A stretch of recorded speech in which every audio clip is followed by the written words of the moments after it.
হাদিসের মধ্যে আছে, নবী সাল্লাল্লাহু আলাইহি সাল্লাম বলেন, এই জমিনে কোন পাপের কারণে, কোন অপরাধ জমিনে হলে আল্লাহ সবচেয়ে বেশি গুসা হয়, আল্লাহর প্রেস্টিজে লাগে, আল্লাহর আত্মসম্মানে লাগে। খোদার কসম নবী বলছে, কোন বান্দা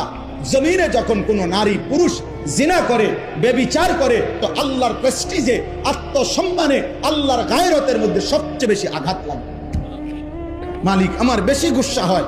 মালিক আমার বেশি রাগ হয়। এজন্য গুসার কারণে নবী বলছেন, আল্লাহই তো বিধান, এই জন্য বলছে, বন্ধু